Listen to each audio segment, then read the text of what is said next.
باللہ من الشیطان الرجیم بسم اللہ الرحمن الرحیم۔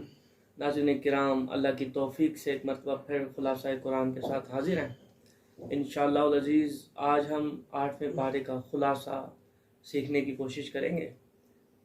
تو 8ویں پارے کا آغاز ان الفاظ کے ساتھ ہوتا ہے، وَلَوْ أَنَّنَا نَزَّلْنَا إِلَيْهِمُ الْمَلَائِكَةَ وَكَلَّمَهُمُ الْمَوْتَى وَحَشَرْنَا عَلَيْهِمْ كُلَّ شَيْءٍ قُبُلًا مَا كَانُوا لِيُؤْمِنُوا إِلَّا أَن يَشَاءَ اللَّهُ وَلَكِنَّ أَكْثَرَهُمْ يَجْهَلُونَ۔ تو یہ آیت مبارکہ ہمیں کیا سکھاتی ہے؟ اب دیکھیں، کفار رسول کریم صلی اللہ علیہ وسلم سے طرح طرح کے مطالبے کرتے رہتے تھے۔ کبھی وہ کہتے کہ ہم اس وقت تک ایمان نہیں لائیں گے جب تک کتاب ہم پر نازل نہیں ہو جاتی۔ کبھی وہ کہتے کہ ہم اس وقت تک ایمان نہیں لائیں گے جب تک کہ فرشتے ہمارے پاس اتر کر نہ آ جائیں، اور وہ لوگ جو ہمارے مر چکے ہیں وہ زندہ ہو کر آئیں، وہ ہمیں بتائیں کہ برزخ اور آخرت ہے یا نہیں ہے، وہ آپ کے ان دعووں کی تصدیق کریں۔ قرآن نے یہ بتایا کہ اے حبیب، یہ ساری باتیں جہل پر مبنی ہیں، ضد پر مبنی ہیں، عناد پر مبنی ہیں، اور یہ فقط انکار حق کے لیے محض بہانے بازی ہے۔ یہ آیت ہمیں کیا سکھاتی ہے؟ یہ تو ان کا رویہ تھا جو قرآن کے خلاف تھے، مخالف تھے، معاند تھے۔ اور اب آئیے مسلمانوں کے رویے کے متعلق۔ جب انہیں کہا جاتا ہے کہ اللہ سے ڈر جائیے، آخرت کے متعلق سوچئے، تو وہ کہتے ہیں کون سی آخرت؟ کیسی آخرت؟ ہم نے تو آخرت نہیں دیکھی، ابھی کا سوچیں، ابھی کا سوچیں۔ تو ہمیں اپنی حالت کو بدلنا چاہیے۔ اگر ہم اس حالت میں مبتلا ہیں تو یہ بدترین حالت ہے، ہم پر لازم ہے اللہ سے توبہ کر لیں۔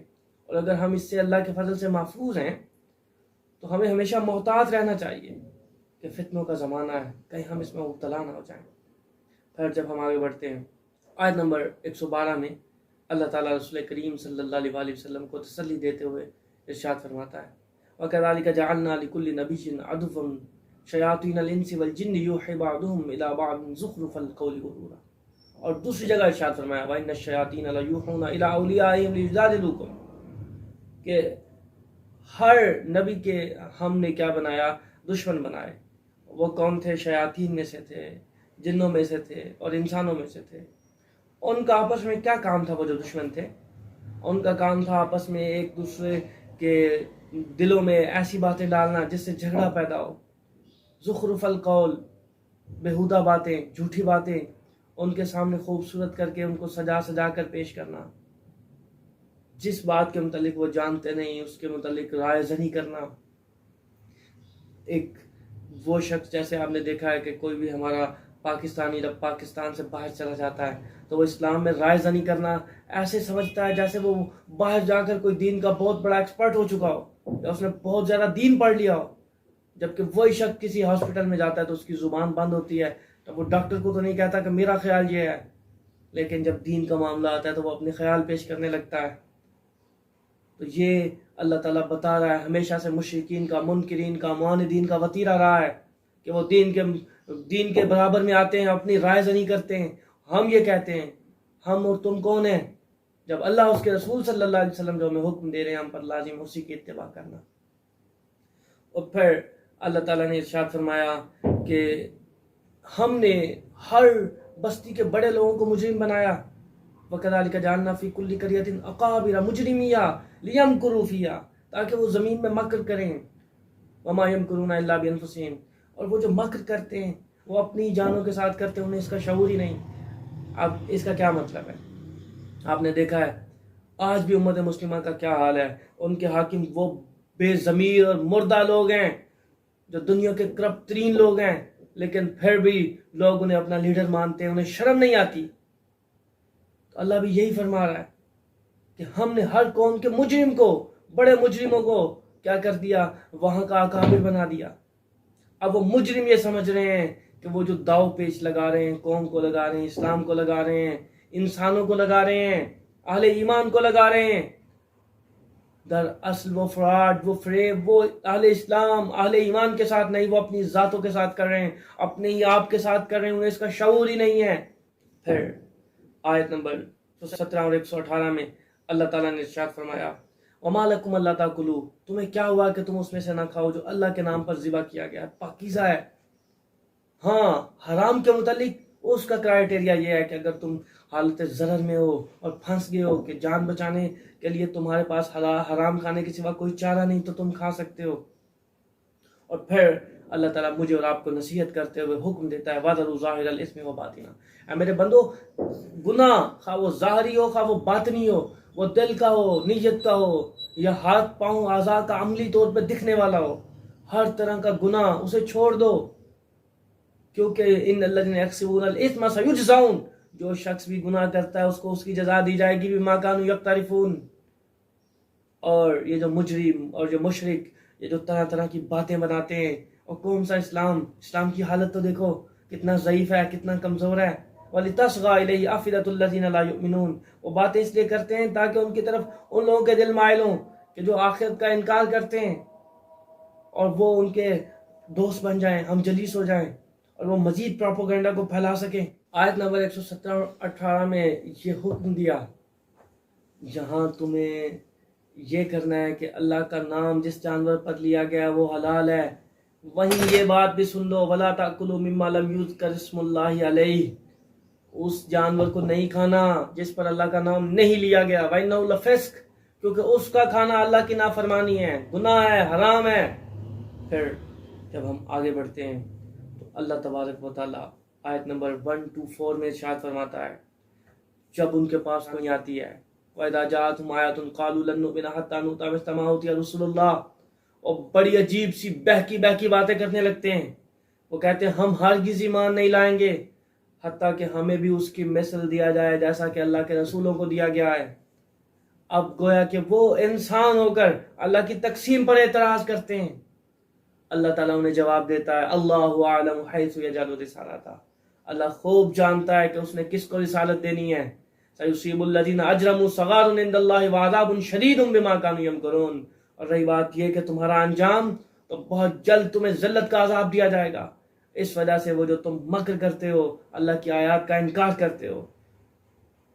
اب اللہ تعالیٰ ارشاد فرماتا ہے کہ اللہ خوب جانتا ہے کہ اس نے کس کو منصب رسالت دینا ہے. رسول کریم صلی اللہ علیہ وسلم نے فرمایا انا خاتم النبیین لا نبی بعدی، میں آخری نبی ہوں، میرے بعد کوئی نبی نہیں ہوگا. رسول کریم صلی اللہ علیہ وسلم کے بعد جو بھی نبوت کا دعویٰ کرے گا وہ کذاب ہے، خائن ہے، وہ بدکار ہے، بے ایمان ہے، وہ لعین ہے، جھوٹا ہے، اسے قتل کر دیا جانا چاہیے. پھر آیت نمبر 125 میں اللہ تعالیٰ بڑے واضح طور پر ڈکلیئر کر رہا ہے فَمَن يُرِدِ اللَّهُ أَن يَهْدِيَهُ يَشْرَحْ صَدْرَهُ لِلْإِسْلَامِ. اگر تم یہ دیکھنا چاہتے ہو کہ تم ان لوگوں کی صف میں کھڑے ہو جو سعید ہیں، جو خوش نصیب ہیں، کامیاب ہیں، مفلح ہیں، مصلح ہیں، تو پھر دیکھو اسلام کی بات آتی ہے تو تمہارے سینے میں ٹھنڈ پڑتی ہے یا وہاں کوئی تکلیف یا مروڑ اٹھنے لگتا ہے؟ اگر تو ٹھنڈ پڑتی ہے تو پھر اللہ فرماتا ہے تمہیں خوش ہو جانا چاہیے کہ تم ان لوگوں میں شامل ہو جن کا سینہ اللہ نے اسلام کے لیے کھول دیا ہے. اور جس کا سینہ اللہ اسلام کے لیے کھول دیتا ہے اللہ تعالیٰ اس کے ساتھ بھلائی کا ارادہ فرما لیتا ہے. وَمَن يُرِدْ أَن يُضِلَّهُ يَجْعَلْ صَدْرَهُ ضَيِّقًا حَرَجًا. اور فرمایا اگر اسلام کا نام سنتے ہوئے، اسلام اور قرآن کی بات کرتے ہوئے تمہارے سینوں میں مروڑ اٹھتے ہیں تو پھر تم وہ بدبخت ہو کہ جو بدبختوں اور بد نصیبوں اور گمراہوں کی صف میں کھڑے ہو. اب بطور مسلمان ہمیں اپنا جائزہ لینا ہے. ہمیں اپنی اولادوں کو سکھاتے وقت کیا سکھاتے ہیں ہم، اور کون سی تعلیم دیتے وقت ہمارے دل میں ٹھنڈک محسوس ہوتی ہے، اور کون سی تعلیم دیتے وقت ہم کہہ رہے ہوتے ہیں کوئی نہیں ہم خود ہی پڑھ لیں گے، ہمیں خود ہی آ جائے گا. پھر جب ہم آگے بڑھتے ہیں اللہ تعالیٰ ارشاد فرماتا ہے یا معشر الجن والانس الم یاتکم رسل منکم یقصون علیکم آیاتی وینذرونکم لقاء یومکم ھذا. اب قیامت کا دن ہوگا، اللہ تعالیٰ انسانوں کو جمع فرمائے گا، پوچھے گا اے میری نافرمانی کرنے والو، اے جنات اور انسان کے گروہ، کیا تمہارے پاس میرے رسول نہیں آئے تھے جو تم پر میری آیتیں بیان کرتے اور تمہیں ڈراتے لقاء یومکم ھذا کہ تم نے قیامت کے دن اللہ سے ملاقات کرنی ہے. اب کچھ تو بدبخت وہ تھے جنہوں نے اس بات کو سنا اور کذبوا بلقاء اللہ، اللہ کے ساتھ ملاقات کا انکار کر کے وہ بدبختی کے مرتکب ہو گئے اور اس کے حصے دار اور مستحق ہو گئے. اور جنہوں نے ایمان والوں نے جب یہ آیتیں سنی تو پھر وہ کہنے لگے یظنون انہم ملاقو ربہم، بے شک ہم تو انتظار میں ہیں، یقین میں ہیں کہ ہمارے رب سے ہماری ملاقات ہونے والی ہے۔ ہمارے رب نے یہ حکم دیا ہے اعملوا علی مکانتکم، اپنی جگہ پہ عمل کرو، تو ہم نیک عمل کر رہے ہیں، بے شک اللہ تعالیٰ ہمارے عملوں کو ضائع نہیں کرے گا، ہمیں اس کا اجر دے گا۔ اور پھر ارشاد فرمایا وہ لوگ کہ جنہوں نے انکار کیا تھا، کذبوا بلقاء اللہ کے مرتکب ہوئے تھے، وہ کہیں گے شہیدنا علی انفسنا، وہ اپنے خلاف خود گواہی دیں گے کہ انہیں دنیا کی زندگی نے دھوکے میں ڈال دیا، اور وہ کافر تھے، انہوں نے اللہ کی آیتوں کا انکار کیا، جھکنے کی بجائے اللہ کے حضور سر تسلیم خم کرنے کی بجائے وہ ضد پہ اڑے، اپنے نفس کے غلام ہوئے، مشرکین اور شیاطین کے دوست ہو گئے اور بدبخت لوگوں میں شامل ہو گئے۔ پھر اللہ تعالیٰ فرماتا ہے کہ یہ گواہی کس لیے دی جائے گی؟ یہ گواہی اس لیے تاکہ انہیں یہ ثابت ہو جائے کہ اللہ نے کسی بستی کو ظلماً ہلاک نہیں کیا، بلکہ اس کے رہنے والے ظالم تھے۔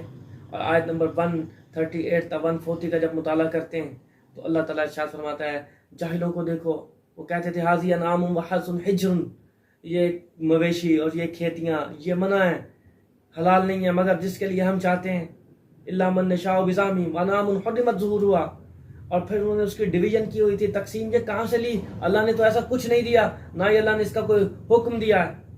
اور پھر آیت نمبر 141 تا 146 کو دیکھیں تو اللہ تعالیٰ ارشاد فرماتا ہے انشاء جنات معروشات وغیرہ معروشات والنخل والزرع، اب دیکھو میں نے تمہارے لیے کیا کیا پیدا کیا، کھیتیاں، پھل، باغات اور کھجوریں اور زیتون اور مختلف قسم کے پھل جن کے ذائقے مختلف ہیں، ایک دوسرے سے ملتے جلتے ہیں، اور تمہیں جانوروں کی نعمتیں عطا کی ہیں، کلو وشربو، کھاؤ پیو، ولا تصرفو، اسراف مت کرنا۔ اور فرمایا کھیتیوں جو میں نے تمہیں دیا واتو حقہ یوم حصادی، جس دن اسے کاٹو اس سے پھل لے لو، اس دن اس کا حق ادا کرو، اور حق کیا ہے کہ عشر ادا کرو، اس دن اسراف مت کرنا، حد سے مت بڑھنا، اللہ کے حقوق میں ڈاکہ مت ڈالنا، انہ لا یحب المسرفین، کیونکہ اللہ اس کو پسند نہیں کرتا جو اللہ کے حقوق میں ڈاکہ زنی کرتا ہے، اللہ کے احکام میں خیانت کا مرتکب ہوتا ہے۔ پھر اللہ تعالیٰ ارشاد فرماتا ہے کہ یہود کی سرکشی کی وجہ سے حرمنا، ہم نے ان پہ حرام کر دیا کل ذی ظفر، ہر وہ جانور جو ناخن والا ہے، ومن البقر والغنم، اور بکری اور غنم اور گائے کی جو چربی ہے ان کے اوپر حرام کر دی ان کی نافرمانیوں کی وجہ سے، کیونکہ انہوں نے اسے پگھلایا اور فروخت کر دیا۔ آیت نمبر 148 میں اللہ نے منکرین کا سیاسی حربہ بیان کیا۔ وہ کہتے ہیں لو شاء اللہ ما اشرکنا ولا آباؤنا، اگر اللہ چاہتا نہ ہم شرک کرتے نہ ہی ہمارے آباء و اجداد شرک کرتے۔ یہ سب کچھ اللہ کی مشیت ہے۔ در حقیقت یہ ہے کہ اللہ کی مشیت ایک الگ چیز ہے اور اللہ کی رضا ایک الگ ہے۔ اللہ کی مشیت یہ ہے کہ مجرم کو سزا دی جائے، اور اللہ کی رضا یہ ہے کہ کوئی بندہ بھی اس کی نافرمانی کا مرتکب نہ ہو۔ قل فللہ الحجۃ البالغہ، اللہ تعالیٰ ارشاد فرماتا ہے کہ سب کو اگر وہ جبری طور پر اطاعت کے راستے پر ڈالنا چاہتا تو وہ ڈال دیتا، لیکن وہ ایسا نہیں چاہتا۔ وہ یہ چاہتا ہے کہ میں آزماؤں کون ہے میرے بندوں میں سے جو میری بات کو مان کے میرے احکام کو تسلیم کر کے ان کے مطابق زندگی بسر کرتا ہے۔ آیت نمبر 151 تا 160 اللہ تعالیٰ ارشاد فرماتا ہے قل تعالوا اتل ما حرم ربکم الا تشرکوا به شیئا وبالوالدین احسانا ولا تقتلوا اولادکم من املاق نحن نرزقکم وایاہم۔ آؤ میں تمہیں بتاؤں اللہ نے تم پر کیا حلال کیا کیا حرام۔ اللہ نے حرام کیا تم پر شرک کرنا اور والدین کے ساتھ ناانصافی کرنا، اور اللہ تعالیٰ نے تمہیں حکم دیا کہ والدین کے ساتھ حسن سلوک کرو، اور قرابت داروں کے ساتھ، اور اپنی اولادوں کو املاک کی وجہ سے، بھوک کی وجہ سے، افلاس کی وجہ سے قاتل مت کر دو، ہم انہیں رزق دیتے ہیں نہ کہ تم۔ ولا تقربوا الفواحش ما ظهر منها وما بطن، ظاہری طور پر یا باطنی طور پر کسی طرح بھی فحاشی کے قریب بھی مت جانا، چونکہ یہ فطرت کے خلاف ہے، انسانیت کے خلاف ہے، اسلام کے خلاف ہے، اللہ اس کے رسول کے احکامات کے خلاف ہے۔ اور پھر اللہ تعالیٰ ارشاد فرماتا ہے ولا تقربوا مال الیتیم، برے ارادے کے ساتھ یتیم کے مال کے قریب بھی مت گزرنا، اور پھر فرمایا کہ ناجائز طریقے سے مت کھانا، اور ناپ تول میں کمی مت کرنا، وَأَوْفُوا الْكَيْلَ وَالْمِيزَانَ، اور فرمایا وَإِذَا قُلْتُمْ فَاعْدِلُوا وَلَوْ كَانَ ذَا قُرْبَىٰ، عدل کے معاملے میں کبھی اس بات کی پرواہ نہ کرنا کہ سامنے کون ہے، اگرچہ وہ تمہارے قرابت دار ہی کیوں نہ ہو، عدل کرنا، صورت میں عدل کرنا، اور پھر ارشاد فرمایا انصاف کرنا اور اللہ سے کیے گئے عہدوں کی پاسداری کرنا۔ یہ 9 شرعی احکام دین اسلام کی تعلیمات کا خلاصہ اور لب لباب ہے، باقی تمام شرعی احکام انہی پر منحصر ہیں۔ اس آیت کو سیکھیے، یہ بڑی جامع ہے، کبھی آپ کے پاس وقت ہو تو انشاءاللہ ہم اس کے متعلق ڈیٹیل لیکچر دیں گے۔ پھر اللہ نے فرمایا ان ھذا صراطی مستقیم، یہ میرا راستہ ہے، اس کی اتباع کرو، مختلف فرقوں میں بٹ جاؤ، اس کو چھوڑ کر، میرے راستے کو چھوڑ کر گمراہی کے راستے پہ مت چلے جانا۔ آیت نمبر 162 میں اللہ تعالیٰ حقیقت ایمان بتاتا ہے اور مسلمان کے مقصد حیات سے ہمیں آگاہ کرتے ہوئے فرماتا ہے کہ اے میرے حبیب، میرے غلاموں کو یہ سکھلا دو کہ جب بھی ان سے کچھ پوچھا جائے تو نماز کیوں پڑھتے ہو، یہ قربانیاں کیوں کرتے ہو، ہماری تو زندگی اور موت کا مقصد ہی کچھ اور ہے۔ قُلْ إِنَّ صَلَاتِي وَنُسُكِي وَمَحْيَايَ وَمَمَاتِي لِلَّهِ رَبِّ الْعَالَمِينَ، مسلمان کی زندگی کا مقصد اللہ اس کے رسول کی غلامی ہونی چاہیے، وہ ہر لمحہ ہر گھڑی غلامی ہونی چاہیے، اس کی قربانی، اس کی نماز، اس کا اٹھنا، اس کا بیٹھنا، اس کا معاملہ کرنا، اس کا لینا، اس کا دینا، اس کا چھوڑ دینا، اس کا اختیار کر لینا، سب اللہ کے لیے ہونا چاہیے۔ یہ اخلاص ہے۔ جب یہ پیدا ہوگا پھر انسان صحیح معنوں میں مومن ہوگا۔ اور پھر اللہ تعالیٰ ارشاد فرماتا ہے کہ یہ درجات و مراتب میں فرق، وَرَفَعَ بَعْضَكُمْ فَوْقَ بَعْضٍ درجات لِيَبْلُوَكُمْ، یہ کس لیے ہے؟ تاکہ ہم تمہیں آزمائیں، ہم دیکھیں کہ کون مال و رزق کی فراوانی کے باوجود اللہ کا فرما بردار رہتا ہے، اور کون ہے کہ رزق کی فراوانی کے وقت وہ اللہ سے بغاوت پہ اتر آتا ہے، اپنی اصل کو بھول جاتا ہے اور وہ خود کو خدا سمجھنے لگتا ہے، اور کون دولت کے نشے میں دھت ہو کے اللہ کے احکام کو پس پش ڈال دیتا ہے۔ اور اللہ جلد حساب لینے والا ہے، سریع الحساب ہے، اور اللہ بخشش اور مغفرت فرمانے والا ہے، ان کی جو اس سے توبہ کر لیں، اس کی طرف رجوع کریں۔ یہاں سورۃ انعام کا اختتام ہوتا ہے، آگے سورۃ اعراف کا آغاز ہوتا ہے۔ اب اعراف کے کیا مطلب ہے، کیا معنی ہے؟ اللہ تعالیٰ ارشاد فرماتا ہے الف لام میم صاد کتاب انزل الیک فلا یکن فی صدرک حرج، یہ کتاب اللہ کی طرف سے نازل کی گئی ہے، سننے والے پڑھنے والے تیرے دل میں کوئی حرج نہ آئے، کوئی شبہ داخل نہ ہو کہ تم کوئی غیر یقینی بات یا غیر یقینی کتاب نہیں پڑھ رہے، بلکہ یہ حق ہے، سچ ہے، اتھینٹک ہے۔ اعراف کے معنی بلندی کے ہیں، مطلب جاننا پہچاننا بھی ہے۔ اصحاب اعراف کے بارے میں مختلف اقوال ہیں۔ ایک قول یہ ہے کہ ان کی نیکیاں اور گناہ برابر ہوں گے اور ان کا مقام جنت اور دوزخ کے درمیان ہوگا، وہ لوگ ہیں جو اہل جنت اور اہل جہنم کو پہچاننے والے ہیں۔ اور ایک قول کے مطابق یہ لوگ انبیاء ہیں یا یہ ملائکہ ہیں۔ آیت نمبر 4 میں اللہ نے فرمایا کہ بعض بستیوں پر عذاب آیا، کم من قریۃ اہلکناھا فجاءھا بأسنا بیاتا وھم قائلون، کب آیا؟ وہ دوپہر کو قیلولہ کر رہے تھے تو ان کے مکینوں نے اقرار کیا کہ ہم ظالم تھے، جس کی وجہ سے ہم پر عذاب آیا۔ اور آیت نمبر 8 میں بڑی واضح طور پر ڈکلیئر کر دیا کہ اے میرے بندو والوزن یومئذ الحق، قیامت کے دن اعمال کا تولا جانا حق ہے۔ فمن ثقلت موازینہ فاولئک ھم المفلحون، تو کامیاب ہوگا جس کی نیکیوں کا پلڑا بھاری ہو جائے گا، اور جس کی نیکیوں کا پلڑا ہلکا ہوا، خفیف ہوا، وہ نقصان اٹھانے والا ہے، ناکام ہے۔ اور پھر اللہ تعالیٰ ارشاد فرماتا ہے آیت نمبر 11 تا 27 میں آدم علیہ السلام اور ابلیس کا قصہ بیان ہوا۔ ابلیس نے اللہ کے حکم پر سجدہ نہیں کیا۔ اللہ نے پوچھا کیوں نہیں کیا؟ وہ کہنے لگا انا خیر من، میں اس سے افضل ہوں۔ اس نے اپنی سرکشی کا جواز عقلی دلیل سے پیش کیا۔ اب یہاں ایک بات کی میں کلیئرٹی کر دینا چاہتا ہوں، ہمارے یہاں 2 پیکس ہیں، یاد رکھیے۔ اللہ کے ہاں قرآن میں، اسلام میں، حضور کی شریعت میں عقل سلیم مطلوب ہے، نہ کہ عقل سقیم۔ اب کوئی لوگ یہ کہتے ہیں کہ شاید اسلام غلامی کا درس دیتا ہے، نہیں، اسلام یہ بتاتا ہے کہ دین حنیف کے بغیر، اسلام کے بغیر، قرآن کے بغیر، سنت کے بغیر، حضور کے بغیر عقل سکیم ہے. اگر تم اس کا علاج کروانا چاہتے ہو تو تمہیں قرآن کو پڑھنا ہوگا, قرآن کو تھامنا ہوگا, حضور کی سیرت کو تھامنا ہوگا. اگر ایسا کر لو گے تو تمہاری عقل سکیم نہیں سلیم ہو جائے گی.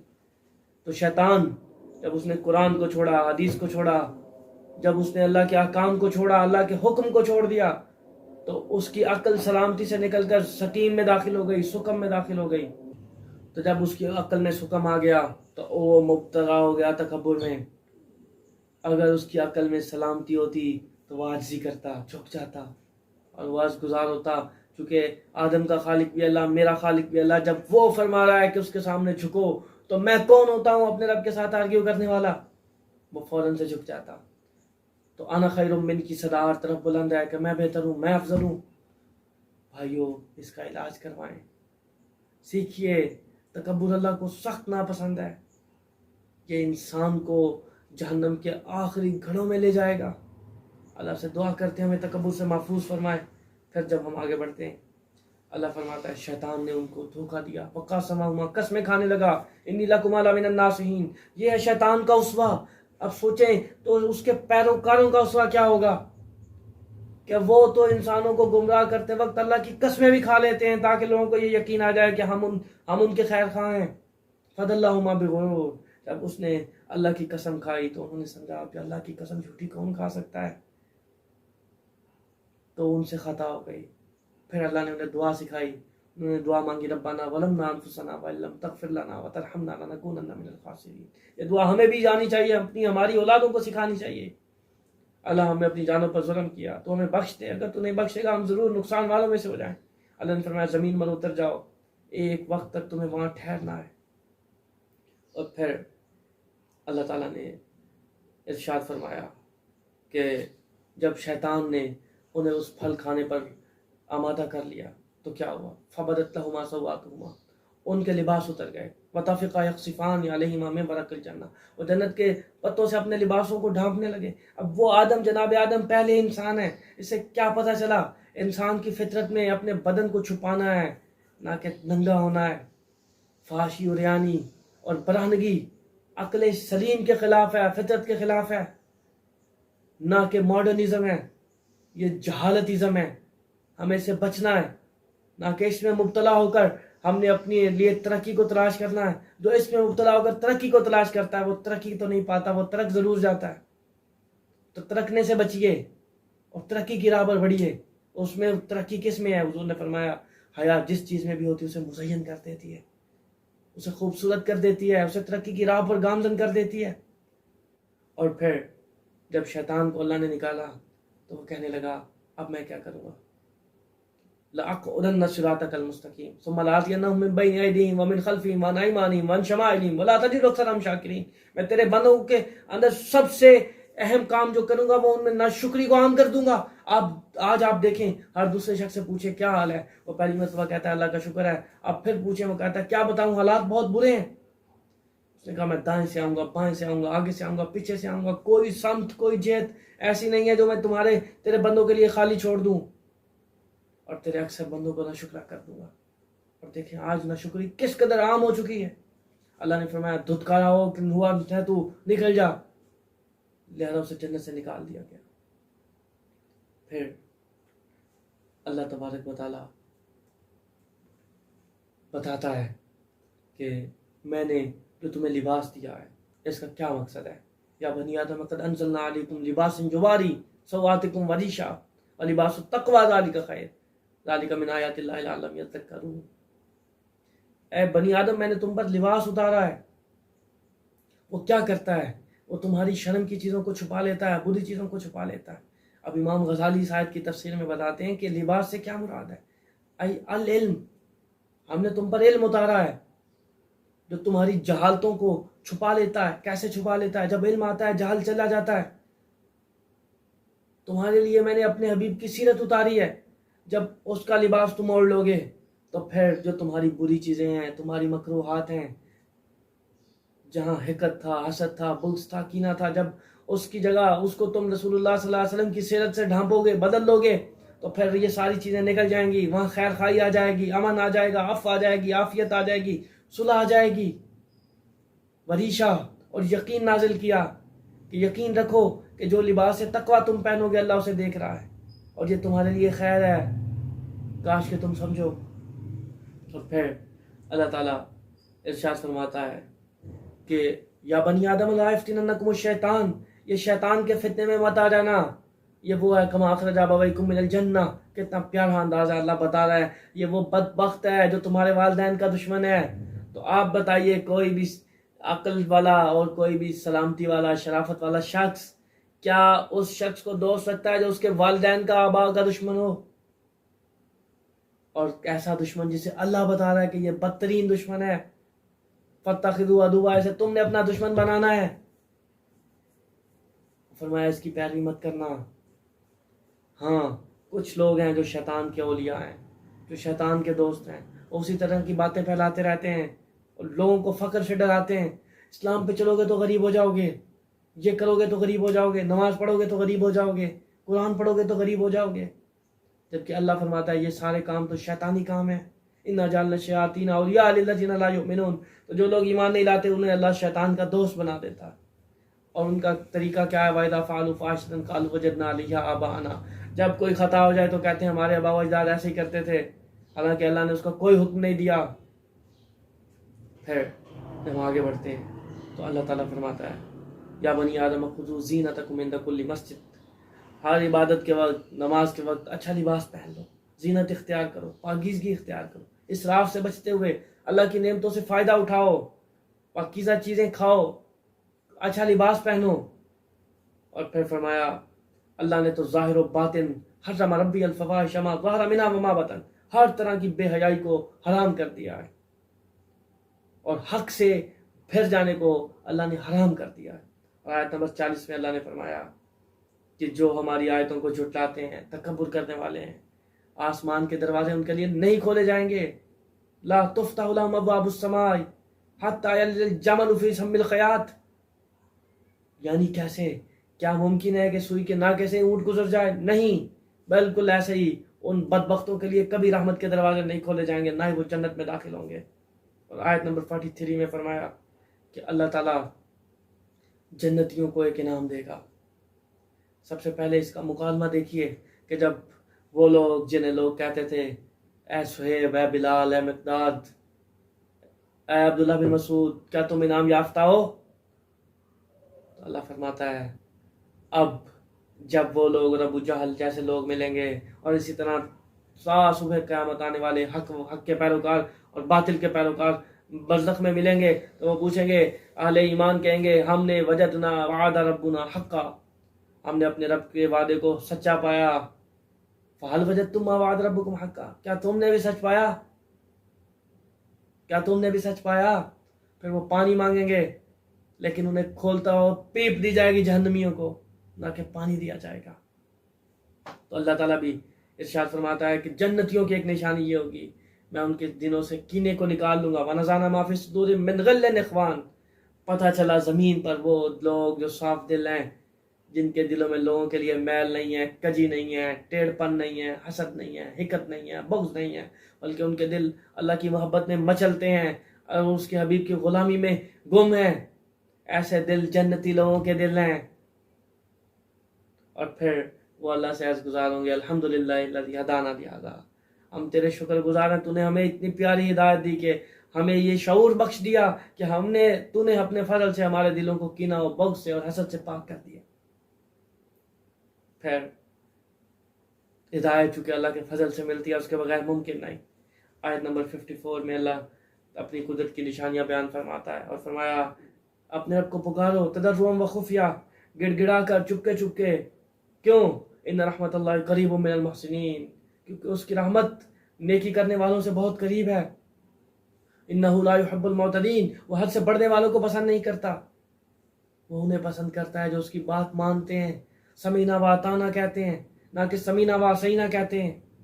اور پھر فرمایا اللہ تعالیٰ نے کیا کیا، آسمان سے بارش نازل کی اور پھر فرمایا اس کے حکم سے حتی اذا اقلت سحابا ثقالا سقناه لبلد میت، ہوائیں پانی سے بھرے ہوئے بادلوں کو چلا کر لے جاتی ہیں، بنجر زمین پر برساتی ہیں، اس سے اللہ کی نعمتیں پیدا ہوتی ہیں، مردہ زمین زندہ ہو جاتی ہے، پھر فرمایا اچھی زمین اللہ کے حکم سے والبلد الطیب یخرج نباتہ بإذن ربی، اس کے حکم سے سبزہ اگاتی ہے، خراب زمین باغ و بہار نہیں لاتی. اور یہ مثالیں دے کر قرآن یہ واضح کرتا ہے کہ انسانوں کے دل و دماغ کی زمین کا حال بھی ایسا ہی ہے.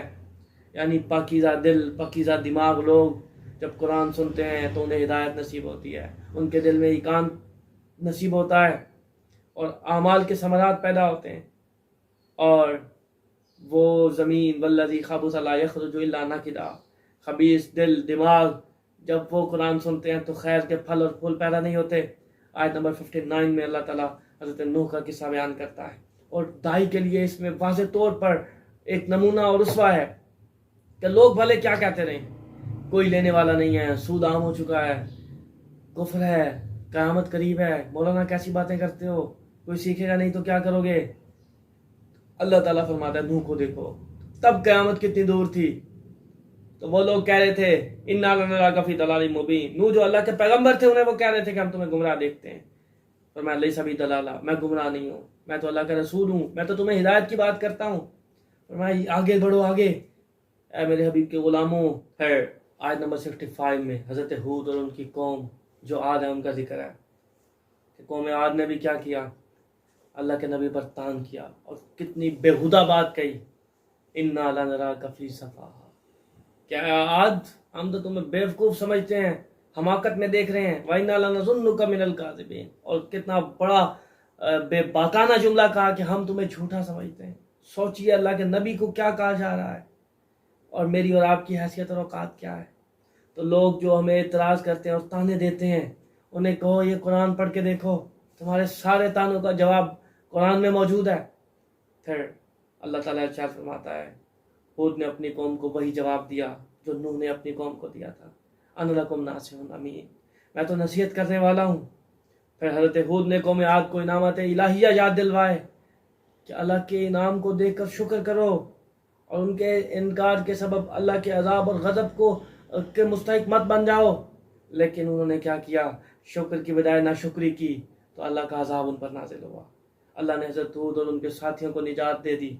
پھر آیت نمبر 73 سے حضرت صالح وَإِلَىٰ ثَمُودَ أَخَاهُمْ صَالِحًا، اور ان کی قوم سمود کا ذکر ہے کہ انہوں نے مطالبہ کیا کہ ہمارے لیے کوئی اونٹنی نکالو پہاڑ سے. اللہ تعالیٰ نے اونٹنی دی. اب یہ لوگ کیسے تھے، یہ بہت طاقتور قسم کے لوگ تھے. اللہ نے انہیں یہ معجزے میں اونٹنی دی جو چٹان سے حملہ آئی اور انہیں حکم دیا کہ اسے چرنے کے لیے آزاد چھوڑ دیا جائے.